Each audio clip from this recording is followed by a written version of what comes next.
Hello friends, I am Dr. Beena Sethi, Associate Professor in Chemistry, and my today's topic is substitution reactions in square planar complexes. आज हम देखेंगे कि square planar complexes में substitution reactions कैसे होती हैं, उनका मैकेनिज्म क्या होता है और हम उनके रेट कांस्टेंट को कैसे फाइंड आउट करते हैं। सबसे पहले हम देखेंगे कि सब्स्टिट्यूशन रिएक्शंस किस टाइप के कॉम्प्लेक्सेस में सबसे ज्यादा होती हैं। सब्स्टिट्यूशन रिएक्शंस होती हैं जिनका इलेक्ट्रॉनिक कॉन्फ़िगरेशन सेंट्रल मेटल का D8 होता है या फिर D9 होता है या D10 कॉन्फ़िगरेशन होता है, वो स्क्वायर प्लेनर कॉम्प्लेक्सेस मतलब इन मेटल आयंस के square planar complexes generally substitution reactions show करते हैं। लेकिन इसमें भी हम कौन से देखते हैं, ज्यादा D8 कॉन्फ़िगरेशन हो और 4 कोऑर्डिनेशन नंबर और स्क्वायर प्लेनर कॉम्प्लेक्स। तो इसका एग्जांपल हम देखते हैं निकिल +2 इन मींस सेकेंड ऑक्सीडेशन स्टेट में पैलेडियम एंड प्लेटिनम +2। निकिल का कॉन्फ़िगरेशन हम सब जानते हैं 3D8 होता है +2 स्टेट में, अदरवाइज 4s2 साथ में होता है। इसी तरीके से इसका होता है 4D8, इसका होता है 5D8। सिमिलरली अगर हम गोल्ड को +3 ऑक्सीडेशन स्टेट में देखें तो उसका कॉन्फ़िगरेशन भी 5D8 ही होता है। और अगर हम रोडियम +1 इरिडियम +1 को कंसीडर करें तो ये भी D8, 4D8 and 5D8 configuration रखते हैं। तो यही कॉम्प्लेक्सेस में हम केवल स्क्वायर प्लेनर कॉम्प्लेक्सेस में ही सब्स्टिट्यूशन रिएक्शंस की स्टडी करेंगे। तो what are substitution reactions? Substitution reactions are replacement और एक्सचेंज, यानी कि कोई लिगेंड या तो रिप्लेस हो जाए या एक्सचेंज हो जाए of one ligand by another ligand without change in oxidation state and coordination number. Means उसका कोऑर्डिनेशन नंबर सेम रहना चाहिए। 4 है कोऑर्डिनेशन नंबर तो 4 ही रहेगा, स्क्वायर प्लेनर है तो स्क्वायर प्लेनर ही रहेगा, और ऑक्सीडेशन स्टेट +2 है तो +2 रहेगी, +1 या +3 है तो वही रहेगी। Means without change in coordination number and oxidation state. Basically इसके 3 टाइप के मैकेनिज्म हम देखते हैं। 3 टाइप से ये रिएक्शन पॉसिबल हो सकती है, जिसमें फर्स्ट है आपका oxidative addition and reductive elimination. ये रिएक्शन सब्स्टिट्यूशन की फर्स्ट इस टाइप से हो सकती है कि पहले उसमें कुछ ऐड हो जाए, मेटल का ऑक्सीडेशन हो जाए, फिर उसमें से रिडक्शन हो और एलिमिनेशन हो। तो पहले कोऑर्डिनेशन नंबर इंक्रीज होगा, जब एडिशन होगा फिर वापस डिक्रीज होगा, तो वही अल्टीमेट कोऑर्डिनेशन नंबर और ऑक्सीडेशन स्टेट आपको मिलती है। सिमिलरली सेकंड होता है इलेक्ट्रोफिलिक सब्स्टिट्यूशन रिएक्शंस। जैसे हम इलेक्ट्रोफिलिक सब्स्टिट्यूशन रिएक्शंस हम ऑर्गेनिक में देखते हैं कि एक इलेक्ट्रोफाइल ने अटैक किया और दूसरे इलेक्ट्रोफाइल का रिप्लेसमेंट हुआ। तीसरा हम देखते हैं nucleophilic substitution reactions. Nucleophilic substitution reactions में एक न्यूक्लियोफाइल जो लिगेंड आएगा वो एज ए न्यूक्लियोफाइल आएगा और जो बाहर जाएगा वो भी न्यूक्लियोफाइल की तरह से ही जाएगा। These are the examples of substitution reactions. यहाँ हमने टेट्राक्लोरोप्लेटिनेट 2 सॉल्ट लिया, इसके ऊपर अमोनिया की रिएक्शन कराई। अमोनिया एक लिगेंड है, यहाँ पे चारों लिगेंड ऑलरेडी जो हैं वो क्लोरो हैं। अब इसमें एक अमोनिया लिगेंड एंटर कर गया और एक क्लोरो लिगेंड बाहर आ गया, तो ये क्या है, एक सब्स्टिट्यूशन रिएक्शन। साथ में मोस्ट इम्पॉर्टेंट जो आपने ध्यान देना है कि यहाँ ऑक्सीडेशन स्टेट सेकंड है प्लेटिनम की, तभी तो 4 क्लोराइड के साथ बॉन्ड बनाने के बाद -2 आ रहा है। और यहाँ पे भी सेकेंड ऑक्सीडेशन स्टेट है without change in oxidation state and coordination number also. यहाँ पे भी 4 है, यहाँ पे भी 4। सिमिलरली यहाँ ऑक्सीडेशन स्टेट 2 है और चार्ज कोऑर्डिनेशन नंबर, इधर भी ऑक्सीडेशन स्टेट इसकी 2 है और कोऑर्डिनेशन नंबर 4 है। अब इन रिएक्शंस को करने के लिए मैंने आपको 4 मैकेनिज्म सजेस्ट किए थे। 3 मैकेनिज्म सजेस्ट किए थे। First oxidative addition cum reductive elimination. हमारा मैकेनिज्म था oxidative addition cum reductive elimination. ध्यान दो कि ये एक प्लेटिनम का सॉल्ट है, एक लिगेंड मिथाइल है, दूसरा लिगेंड क्लोरो है और 2 लिगेंड्स फॉस्फीन टाइप के हैं। ये PH3 में 2 मिथाइल आ गए, हाइड्रोजन को सब्स्टिट्यूट करके एक फिनाइल ग्रुप आ गया। ये अपने आप में एक पूरा लिगेंड है और ऐसे ऐसे 2 लिगेंड्स हैं। ऑक्सीडेशन स्टेट की बात करें हम तो यहाँ इसकी ऑक्सीडेशन स्टेट है 2 और इस पूरे पे चार्ज होता है +1। अब इसके ऊपर जब क्लोरीन रिएक्शन करती है तो इसका साथ साथ ऑक्सीडेशन होता है। +2 से ये कौन सी स्टेट में आ जाता है, +4 स्टेट में आ जाता है। यहाँ Me के साथ 3 क्लोरो लिगेंड्स है और 2 फॉस्फीन लिगेंड्स है। यहाँ देखो कोऑर्डिनेशन नंबर 4 है, यहाँ कोऑर्डिनेशन नंबर 6 है, यहाँ पे ये स्क्वायर प्लेनर है, यहाँ पे ये ऑक्टाहेड्रल है। ऑक्सीडेशन स्टेट भी चेंज हो रही है, कोऑर्डिनेशन नंबर भी, शेप भी चेंज हो रही है। नेक्स्ट होता है इसका रिडक्टिव एलिमिनेशन, मीन्स एलिमिनेशन के साथ साथ रिडक्शन भी होगा और इसमें से एक MECl, एक लिगेंड Me और एक Cl बाहर चले जाएंगे। अगेन ये कौन सी ऑक्सीडेशन स्टेट में आ जाता है, 2 ऑक्सीडेशन स्टेट में। अब देखो यहाँ 2 क्लोरो है और 2 क्लोरो के साथ इसका चार्ज जो है बैलेंस हो गया, तो इस पूरे पे कोई चार्ज नहीं होता। कोऑर्डिनेशन नंबर 6 से अगेन किस में आ गया, 4 में। ऑक्सीडेशन स्टेट 4 से किस में आ गया, 2 में। तो ये होता है oxidative addition cum reductive elimination. Next हम इसमें क्या कर सकते हैं, second mechanism electrophilic substitution reaction. Second mechanism होता है इलेक्ट्रोफिलिक सब्स्टिट्यूशन रिएक्शन। तो इसमें हम इस कॉम्प्लेक्स के ऊपर रिएक्शन कराते हैं HgCl2 की, HgCl2 की। और HgCl2 में Hg2 जो है वो एक इलेक्ट्रोफाइल की तरह अटैक करता है, क्योंकि ये +2 चार्ज है। ये इलेक्ट्रोफाइल की तरह कौन से बॉन्ड पे अटैक करता है, Pt और Me वाले बॉन्ड पे अटैक करता है। और दूसरा इलेक्ट्रोफाइल जो यहाँ से बाहर जाता है वो होता है MeHgCl, बाहर चला जाता है और आपको जो मिलता है कॉम्प्लेक्स वो होता है प्लैटिनम और एक क्लोरो मिलेगा आपको। ये एक क्लोरो तो इसका था ही, एक क्लोरो कहाँ से आ गया, ये वाला क्लोरो आ गया और 2 फॉस्फीन के जुड़े रहते हैं। इसको मैं PMe2PH करके लिख रही हूँ। ओके, तो यहाँ आपने देखा कि HgCl2 का अटैक किस तरह से हो रहा है, इलेक्ट्रोफाइल की तरह, और जो बाहर जा रहा है वो भी क्या है, इलेक्ट्रोफाइल है। नेक्स्ट इसका तीसरा मैकेनिज्म हम देख सकते थे न्यूक्लियोफिलिक सब्स्टिट्यूशन रिएक्शन की तरह, कि हम ये कॉम्प्लेक्स लें और इसके ऊपर रिएक्शन करा दें हम एजाइड आयन, N3-1 आयन होता है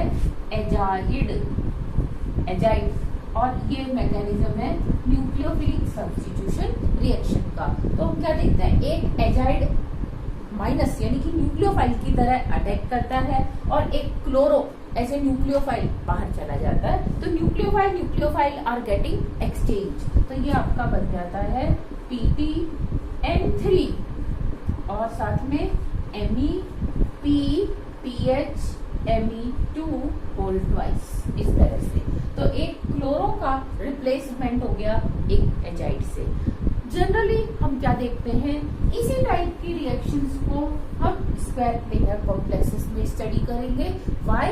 जो फर्स्ट टू टाइप्स की रिएक्शंस है या मैकेनिज्म है, like oxidative addition, cum reductive elimination and electrophilic substitution reactions, इनको हम प्रीफरेबली किस में स्टडी करते हैं, ऑर्गेनिक केमिस्ट्री में स्टडी करते हैं। और यहाँ स्क्वायर प्लेनर में हम कौन सी स्टडी करेंगे, nucleophilic substitution reaction. Rate law for nucleophilic substitution reactions in square planar complexes.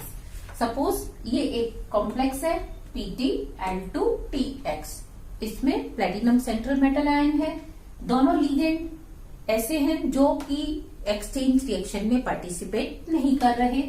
T एक लिगेंड है जिसके ट्रांस लिगेंड को सब्स्टिट्यूट होना है, X इसका ट्रांस लिगेंड है, यहाँ पे Y इनकमिंग लिगेंड है, और देखिए L remains as it is, L जो है ऐसे कैसे रहते हैं, T का जो ट्रांस X था वो सब्स्टिट्यूट हो गया, उसकी जगह Y आ गया और X लिगेंड बाहर चला गया। अब X को न्यूट्रली मानिए, क्योंकि यहाँ आपने Y के ऊपर चार्ज नहीं दिखाया इसलिए हम X के ऊपर नहीं दिखा रहे। तो अब हमें इस रिएक्शन का रेट लॉ निकालना है। कैसे निकालेंगे? जब आपने एक बीकर में कॉम्प्लेक्स ले लिया और इसके ऊपर Y का अटैक करा दिया, तो हम इसका रेट लॉ निकालने के लिए, हमें नहीं पता कि यह रिएक्शन फर्स्ट ऑर्डर से हो रही है, सेकेंड ऑर्डर से हो रही है, हम ये मान के चलते हैं कि ये इसमें दोनों ही चल रहे हैं। और बिगिनिंग में हम ये मान रहे हैं कि फर्स्ट ऑर्डर भी है, सेकेंड ऑर्डर भी है, तो हम कैसे फाइंड आउट करें कि फर्स्ट ऑर्डर एक्चुअल है या नहीं, सेकेंड ऑर्डर एक्चुअल है या नहीं। तो जो ऑब्जर्व्ड वैल्यू आएगी हमारे पास, उससे K की ऑब्जर्व्ड वैल्यू से हम ये फाइंड आउट करेंगे कि इसमें K1 कितना था, K2 कितना था। तो ध्यान दो कि आपने एक कॉम्प्लेक्स लिया, उसमें Y अटैकिंग लिगेंड लिया, प्लस आपने Y की कंसंट्रेशन आपने एक्सेस में ले ली, एक्सेस में ले ली, तो इट प्रूव्स कि during reaction it will remain constant. तो अब हम देखेंगे कैसे इसको फाइंड आउट करते हैं। ध्यान दो, rate will be equal to minus D concentration of complex divide by dt, कि dt टाइम में इसकी कंसंट्रेशन कितनी कम हो गई। ये जो आपका कॉम्प्लेक्स था, इसकी जितनी कंसंट्रेशन dt टाइम में कम होगी उसको हम रिप्रेजेंट करेंगे उसकी रेट से। तो रेट बराबर क्या होगा, अगर वो फर्स्ट ऑर्डर रिएक्शन है तो it will depend on K1 PtL2TX only. क्यों? क्योंकि उसमें इसकी कंसंट्रेशन आपने एक्सेस में ले रखी है, it is not going to change. तो ये एक तरह से स्यूडो फर्स्ट ऑर्डर रिएक्शन हो जाती है कि जहां वो पार्टिसिपेट कर भी रहा है तो भी उसकी कंसंट्रेशन पे रिएक्शन की रेट डिपेंड नहीं कर रही। प्लस अगर वो K2 है, मीन्स उसकी कंसंट्रेशन पे डिपेंड करती है, तो रेट कांस्टेंट क्या होगा, K2 into PtL2TX into Y। Means अब रेट इस फ्रैक्शन और इस फ्रैक्शन दोनों के सम के बराबर होगी। अब अगर ये डोमिनेट कर रहा है तो इट मीन्स ये कम है, ये डोमिनेट कर रहा है तो ये कम है, और दोनों ही कर रहे हैं तो हम इसको भी फाइंड आउट कर लेंगे with the help of graph. Reaction को, ये जो रिएक्शन नंबर 1 है, इसको हम फर्दर रीअरेंज कर सकते हैं। कैसे? कि PtL2TX इधर इस फ्रैक्शन और इस फ्रैक्शन में कॉमन है तो हमने इसको कॉमन लिख दिया। आपका बचेगा K1 plus K2 concentration of Y। तो आप देखो K1 क्या है, pseudo first order rate constant, K2 क्या है, सेकेंड ऑर्डर रेट कांस्टेंट, कि अगर वो रिएक्शन सेकेंड ऑर्डर से हो रही है, K1 अगर वो सूडो फर्स्ट ऑर्डर से हो रही है, Y की कंसंट्रेशन ऑलरेडी कांस्टेंट होगी क्योंकि आपने एक्सेस में लिया है, it is not going to change during reaction या ड्यूरिंग सब्स्टिट्यूशन रिएक्शन। तो ये तीनों टर्म्स कांस्टेंट हैं, तो इस पूरे की जगह हम क्या मेंशन करते हैं, K ऑब्जर्व। तो हमें फाइंड आउट करना होता है K ऑब्जर्व इंटू PtL2TX, ये बराबर होगा किसके, रेट के। मीन्स अल्टीमेटली रेट का जो कांस्टेंट है उसमें ये दोनों कांस्टेंट आ रहे हैं, फर्स्ट सूडो फर्स्ट ऑर्डर भी और सेकेंड ऑर्डर रेट कांस्टेंट भी। तो यहाँ K observe will be equal to K1 plus K2 concentration of Y, और y, ये इक्वेशन कौन सी बन गई आपकी, y is equal to m x plus c में। तो अब हम क्या करेंगे कि हम ग्राफ प्लॉट करेंगे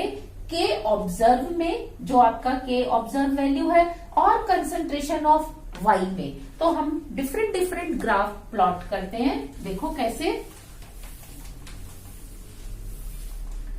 हम y एक्सिस पे लेंगे के ऑब्जर्व और यहां हम लेंगे कंसंट्रेशन ऑफ y, और किसमें 10⁻⁻2 मोल्स में। इस तरीके से 1 2 3 4 मोल means different different concentration of y। y क्या था आपका, अटैकिंग लिगेंड था, और के ऑब्जर्व क्या है, ओवरऑल रेट कांस्टेंट, जो भी उसकी आपको ऑब्जर्व हो रही है। तो हम क्या देखते हैं, किसी लिगेंड के लिए उसका स्लोप इतना ज्यादा होता है, जैसे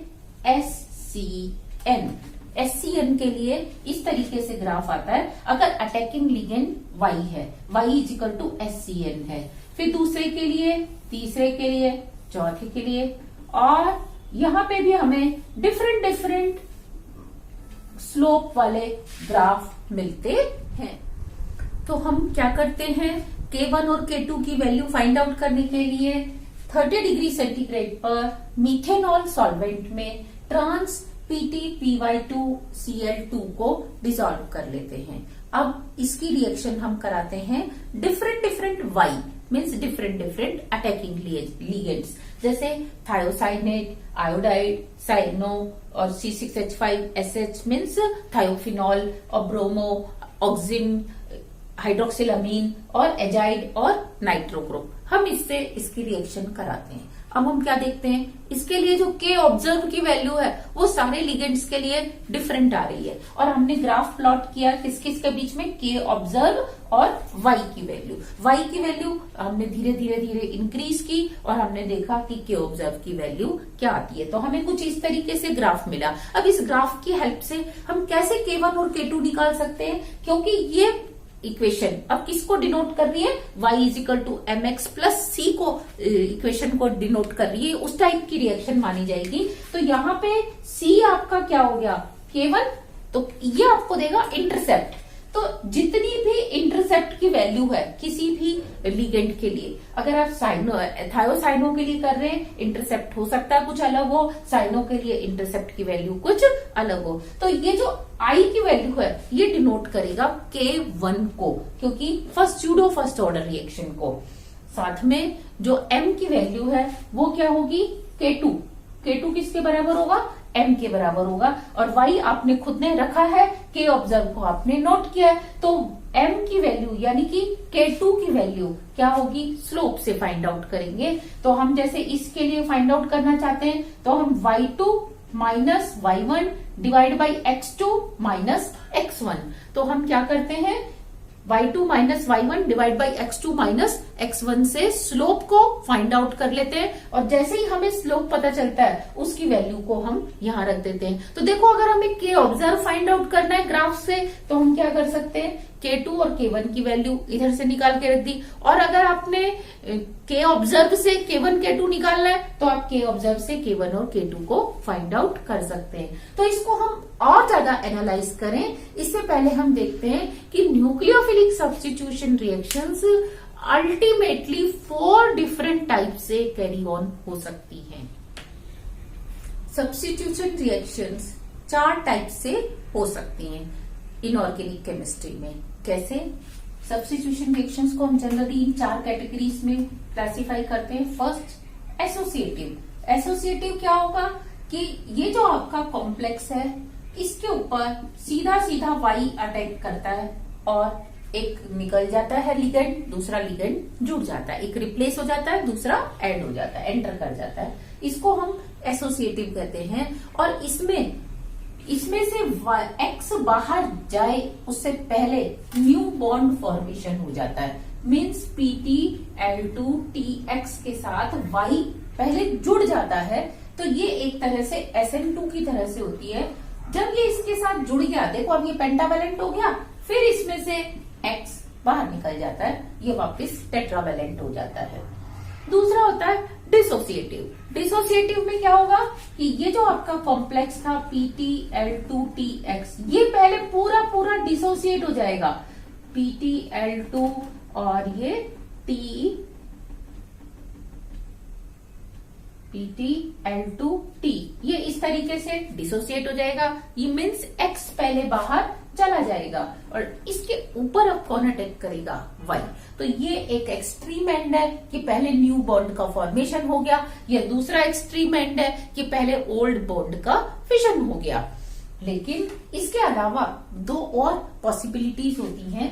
इंटरचेंज एसोसिएटिव मीन्स कि जब बॉन्ड का फॉर्मेशन हो रहा है, एसोसिएशन हो रहा है, वो कंप्लीट हो उससे पहले ही उसका ब्रेकिंग भी स्टार्ट हो जाए, ओल्ड बॉन्ड का ब्रेकिंग स्टार्ट हो जाए। मीन्स PtL2T और ये जो X है और ये Y है, तो Y पूरा जुड़ रहा है इससे पहले X का फिशन स्टार्ट हो जाए, तो इसको हम क्या कहते हैं? Interchange associative. Similarly interchange dissociative. Interchange dissociative में पहले डोमिनेट बॉन्ड फिशन ही करेगा, मीन्स की PtL2T में से ये ब्रेक होगा और इससे पहले कि पूरा बॉन्ड ब्रेक हो Y का अटैक स्टार्ट हो जाता है और Y का new bond formation with metal start हो जाता है। तो ये कहलाता है इंटरचेंज डिसोसिएटिव। इसको हम डिनोट करते हैं ID से, इसको डिनोट करते हैं IA से, जबकि एसोसिएटिव जो कि 100% एसोसिएटिव है तो उस मैकेनिज्म को हम डिनोट करते हैं A से, और अगर वो 100% डिसोसिएटिव है तो उसे हम डिनोट करते हैं D से। तो ये 4 पॉसिबल मैकेनिज्म पॉसिबल है न्यूक्लियोफिलिक सब्स्टिट्यूशन रिएक्शंस के लिए। अब हम ध्यान देते हैं कि अगर हम इसका K ऑब्जर्व और Y की कंसंट्रेशन के बीच में ग्राफ प्लॉट करते हैं, जैसे हमने लास्ट स्लाइड में किया था। अगर रिएक्शन आपने देखा, ये इक्वेशन थी आपके पास, K observe is equal to K1 plus K2 and Y। ये Y is equal to MX plus C के बराबर है। K1 डिनोट करता है इंटरसेप्ट को, तो आप देखो यहाँ पे इंटरसेप्ट 0 नहीं है। हर रिएक्शन में आप चाहे कोई सा भी लिगेंड लेके चलो तो आप क्या देखते हो कि intercept is not equal to 0, 0 नहीं है। इसका मतलब उस रिएक्शन में, उन रिएक्शन कंडीशंस में क्या हो रहा है? K1 वाली रिएक्शन मीन्स ये एक सिनोनिम तरह से होती है SN1 की तरह से। When I is not equal to 0, intercept आप देख रहे हैं कि वो 0 नहीं है, 0 से ज्यादा है, उसकी कुछ वैल्यू है। ये ग्राफ यहां से स्टार्ट नहीं हो रहा, कहां से स्टार्ट हो रहा है? थोड़ा सा ऊपर से स्टार्ट हो रहा है। तो ये रिएक्शन K1 जो है ये डिनोट करेगा आपको SN1 की तरह से। SN1 का मतलब क्या है? डिसोसिएटिव पाथवे को फॉलो करेगा। डिसोसिएटिव मीन्स पहले पूरा बॉन्ड ब्रेक हो जाएगा, फिर नया बॉन्ड बनेगा, और जो इसकी रिएक्शन की जो रेट है वो किसके ऊपर डिपेंड करेगी? concentration of complex only, not on the concentration of coming ligand, उसके ऊपर डिपेंड नहीं करेगी। लेकिन आप साथ साथ क्या देख रहे हैं कि ये जो रिएक्शन है इसका स्लोप पॉजिटिव है, इसका स्लोप आप देख रहे हैं 0 नहीं है, इस तरीके से नहीं है बिल्कुल भी। आप ये देख रहे हैं कि अगर इसके लिए y2 minus y1 divide by x2 minus x1 करूं तो ये 0 नहीं आने वाला। तो हम क्या देखेंगे कि कुछ पॉजिटिव है तो इट मीन्स उसमें कुछ एक्सटेंट में रिएक्शन SN2 की तरह से भी हो रही है, बाई मॉलिक्यूलर भी हो रही है। अब बाई मॉलिक्यूलर हो रही है इट मीन्स ये दोनों के लिए, कॉम्प्लेक्स के लिए और कमिंग लिगेंड की, दोनों की कंसंट्रेशन के फर्स्ट ऑर्डर के ऊपर डिपेंड करेगी। कॉम्प्लेक्स की कंसंट्रेशन पे भी फर्स्ट ऑर्डर की तरह से और लिगेंड की कंसंट्रेशन पे भी फर्स्ट ऑर्डर की तरह से डिनोट करेगी। तो यहाँ कमिंग लिगेंड की कंसंट्रेशन भी अपना एक इम्पोर्टेंस रखती है रेट डिटर्मिनिंग स्टेप में। अब ध्यान दो, एक्चुअल हम क्या देखते हैं, होना तो यही चाहिए था, लेकिन जो K1 है ये एक्चुअल SN1 की तरह से नहीं होता। इसमें भी क्या होता है, कुछ SN2 वाले ही हम देखते हैं कैरेक्टर्स होते हैं। क्यों होते हैं? क्योंकि रिएक्शन इस तरीके से नहीं होती SN1 वाली कि आपने ये PtL2TX लिया और ये पूरा पहले ब्रेक हो जाए। जैसे ही ये पूरा ब्रेक होगा PtL2T और X इसमें से बाहर जाएगा, तो क्योंकि सॉल्वेंट भी एक न्यूक्लियोफाइल की तरह से होता है वो इससे आके जुड़ जाता है। ये सॉल्वेंट जुड़ गया। X तो गया लेकिन सॉल्वेंट जुड़ गया। तो आप सोच रहे हो कि Y का अटैक किस पे हो रहा है, इस स्पीसीज पे हो रहा है। नहीं, X पहले ही सब्स्टिट्यूट हो चुका होता है रिएक्शन मिक्सचर के अंदर S से। इसको हम कहते हैं सॉल्वेटो कॉम्प्लेक्स। क्या बोलते हैं? सॉल्वेटो कॉम्प्लेक्स। अब इसके ऊपर Y अटैक करता है। तो अब देखो Y अटैक करेगा किस तरीके से, जैसे कि SN2 हो, मीन्स एसोसिएशन और डिसोसिएशन दोनों साथ साथ होंगे। तो अब इसमें जब रिएक्शन होगा, और ये स्टेप बड़ा फास्ट होता है, ये बहुत फास्ट होता है, आपको बन जाता है P2L2 TY PTL2TY plus S।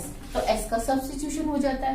तो हम यहाँ पर इसको ऐसे भी लिख सकते हैं, जो आपने ये लिखा था K1 को हम रिप्लेस कर सकते हैं किससे? K dash PTL2TX plus C से। और जो एक्चुअल रिएक्शन है वो कैसे होगी, आप इसको इस तरीके से समझ सकते हैं कि यहाँ आपका कॉम्प्लेक्स था PTL2TX, या तो ये K2 रेट डिटर्मिनिंग स्टेप हो, Y यहाँ पे अटैक करे और सीधा सीधा आपको प्रोडक्ट मिल जाए, सब्स्टिट्यूटेड प्रोडक्ट। तो ये K2, या इसके ऊपर पहले सॉल्वेंट अटैक करे, रेट डिटर्मिनिंग स्टेप वही हो, और ये हो जाए आपका K डैश। अब इस रिएक्शन के लिए रेट हो गया, रेट कांस्टेंट K डैश, और आपको मिल गया PTL2TS सॉल्वेटो कॉम्प्लेक्स। अब इसके ऊपर Y बहुत फास्ट स्पीड से रिएक्ट करता है और आपको प्रोडक्ट मिल जाता है, साथ में सॉल्वेंट बाहर आ जाता है। यहाँ पे कौन बाहर आया था? X। यहाँ पे कौन बाहर आ जाएगा? ये सॉल्वेंट। अगर इस वे से जा रही है और इस वे से जा रही है तो आपके पास क्या आने वाला है? X आने वाला है। तो हमने क्या देखा? K2 रिएक्शन तो SN2 है ही, जो K1 थी वो भी एक्चुअल क्या है? बाइमोलिक्यूलर रिएक्शन की तरह ही होती है। तो हम यहाँ पर ये कह सकते हैं कि K dash S is equal to K1, कि जो आपने देखा सॉल्वेंट के साथ जो रिएक्शन है K1, इसमें सॉल्वेंट भी पार्टिसिपेट कर रहा है, तो K1 इंटू S, K1 नहीं sorry K dash into S is equal to K1। तो ये स्टेप भी हम इसको इन्वॉल्व कर सकते हैं। नेक्स्ट हम क्या देखते हैं कि इस रिएक्शन के आने से K1 जो है काफी एम्बिग्यूटी टाइप के रिजल्ट्स सजेस्ट करता है कि ये अब पूरा, देखो यहाँ तो आपको पता चल ही रहा है कि अगर रिएक्शन K2 से यानी कि SN2 मैकेनिज्म से हो रही है तो क्या होगा कि साथ साथ अटैक होगा और साथ साथ ही वो बाहर रिलीज होगा। दोनों का फॉर्मेशन, बॉन्ड फॉर्मेशन और बॉन्ड का ब्रेक दोनों साथ साथ होंगे और दोनों की कंसंट्रेशन पे डिपेंड करेगा। लेकिन इसमें आपको यह पता नहीं चलता कि ये कंप्लीटली डिसोसिएटिव है या कंप्लीटली एसोसिएटिव है या इंटरचेंज एसोसिएटिव है या इंटरचेंज डिसोसिएटिव है, यानी कि काफी एम्बिग्यूटी टाइप के रिजल्ट्स हमें मिलते हैं। तो अब इसको प्रूव करने के लिए कि एक्चुअली ये किस मेथड से रिएक्शन हो रही है, हम क्या करते हैं, रिएक्शन को कराते हैं कौन से मीडियम में? न्यूक्लियोफिलिक सॉल्वेंट में। कि जब हम सॉल्वेंट स्ट्रॉन्ग न्यूक्लियोफाइल ले लें, स्ट्रॉन्ग न्यूक्लियोफाइल ले लेते हैं, तो हम क्या देखते हैं कि यहाँ सॉल्वेंट तो है ही और उसने अटैक करना है। अगर वो स्ट्रॉन्ग न्यूक्लियोफाइल है तो रिएक्शन फास्ट होनी चाहिए, और हम देखते हैं एक्चुअली सेम रिएक्शन को एक स्ट्रॉन्ग न्यूक्लियोफाइल वाले मीडियम में कराएं, एक वीक वाले में कराएं, तो स्ट्रॉन्ग वाले में वो काफी फास्ट होती है। दूसरा हम क्या देखते हैं कि अगर इसमें ये X स्टेरिकली हिंडर्ड है, स्टेरिकली हिंडर्ड है, तो क्या होना चाहिए? डिसोसिएटिव पाथवे फॉलो अप होना चाहिए। डिसोसिएटिव, पहले बॉन्ड ब्रेक होना चाहिए, इसको फेवर होना चाहिए, लेकिन एक्चुअली ऐसा होता नहीं है। इट मीन्स वो किसको फॉलो कर रहा है? एसोसिएटिव को कर रहा है। तो मीन्स पहले एसोसिएशन हो रहा है, सॉल्वेंट उससे जुड़ रहा है, बाद में डिसोसिएशन देखते हैं। पीटी आर और ट्राइथाइल फॉस्फीन ब्रोमाइड, हमने ये कॉम्प्लेक्स ले लिया, ट्रांस कॉम्प्लेक्स है, ये दोनों सिमिलर लिगेंड्स ट्रांस पोजीशन पे हैं। इसके ऊपर अगर हम आयोडाइड या thiourea, TU means thiourea, thiourea की रिएक्शन कराते हैं तो यहाँ पे आयोडाइड आ जाता है डिस्प्लेस होके, ब्रोमाइड डिस्प्लेस हो जाता है, आयोडाइड आ जाता है या थायोयूरिया लिगेंड आ जाता है। और इस रिएक्शन की थर्मोडायनेमिक स्टडी भी सपोर्ट करती है एसोसिएटिव को। तो अब हम क्या कह सकते हैं कि जो K2 है वो डिसोसिएटिव को नहीं बल्कि दोनों की कंसंट्रेशन के ऊपर ही डिपेंड कर रहा है। और इसमें भी हम क्या देख रहे हैं, दोनों की कंसंट्रेशन के ऊपर ही रेट लॉ डिपेंड करता है। So this was all about rate law of substitution reactions in square planar complexes.